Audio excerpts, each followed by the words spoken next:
I do want to bring up one quick thing, and I do Okay. want your opinion of it. Damien Barrett on Wednesday on Footy Classified brought up the fact that the Hawks are doing what they've done is a form of tanking.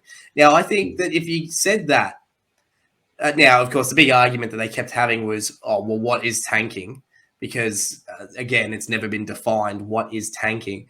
Because technically, you could argue then that Carlton did the same thing when they cut their list very deep in 2014, 2015. So, do I think it's a form of tanking? Yes, because I think my club is technically guilty of it as well. Because we went down the bottom for how many years? But again, doing that to your club, you sacrifice culture. Like you sacrifice a lot of winning culture. It took Carlton a long time to learn how to win games. And I still reckon that's why in some of these big games, we get real shaky, is because we still don't have the confidence there that we should have if we had, say, kept at it and not bottomed out for all those years, where you basically beat yourself down to the fact that you don't really and this is speaking from experience, you just don't have that winning feeling. Like, I don't know how many games I went to for years on end where I sat there and was just like, okay, I'm not expecting a win. Like, you never expected wins. When we got up in some games, we were just like, oh, this is a surprise. It was just a nice surprise for us. I think the only time I ever went expecting a win was when we played the Suns, and that's because they were down at the same time we were. Yeah, I think it's a bit hard, how do I put it? It's going to be hard for them to come back from, is the best way I can put it. They're going to have to work and I could, again, gladly eat my words on these things, but I think it's going to take them a long time to even think about playing finals again, and then think about even, pushing for a flag, because they're just not the side that, they've cut themselves so deep that it's just not going to be the side that does anything for 5 years. When Clarko first came in at Hawthorn in 2005, you look at Hawthorn's 08 premiership, I think it's the blueprint of a rebuild.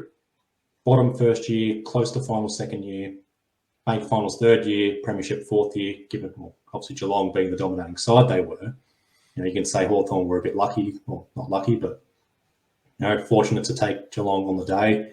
I think they've gone the same route here with Hawthorn. They're going to have a 4 or 5 year plan to rebuild. I did say in, I think, pre-season predictions that Kyle Amon, after his 4th year, would be starting to play finals or pushing towards finals. He'd be more of a senior player around that time. I do think they've cut themselves too deep. I tipped Essendon to be the wooden spoon. I have my jokes about that one, but I thought Hawthorn could win a few sneaky games here and there, but after round 1 and given this game here as well, it's understandable why Hawthorn are tipped to be the wooden spoon side of 2023. It's going to, and given the history as well with Carlton in the last 5-10 years with their rebuilds, going backwards before they go forwards, it took Richmond 10 years, from 2002 to 2011, to become good in 2012. They missed finals on the back of close losses, honourable losses in 2012 before they made finals in 2013. The Suns, they're still figuring it out. They haven't made finals yet.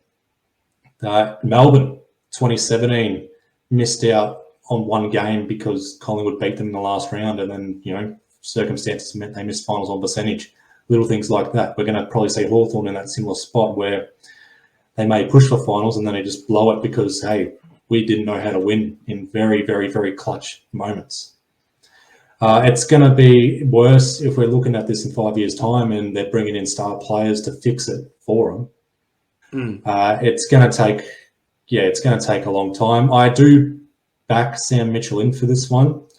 Highly rated assistant coach at West Coast, highly rated assistant coach at Hawthorn, highly rated head coach for Box Hill. Give him a few years, give him a chance, but yeah, I think it has cut themselves a bit too deep. I may be going a bit early here for Hawthorn this year, but it's looking worse than North Melbourne at their worst, which was last year. I think it's got the potential to be 2 wins at best, maybe one win and worse 0. If you're an opposition fan and you lose to Hawthorn, you're going to be absolutely filthy. That happens. You're going to be gutted. As far as Hawthorn goes, look, I'm going to say a few things and see if you can understand the drift I'm going along here. Left atrium, right atrium, left ventricle, right ventricle, pulmonary artery, pulmonary veins, superior vena cava, inferior vena cava, aorta. What does that make up? What, the heart? Yeah, Hawthorn, get a heart.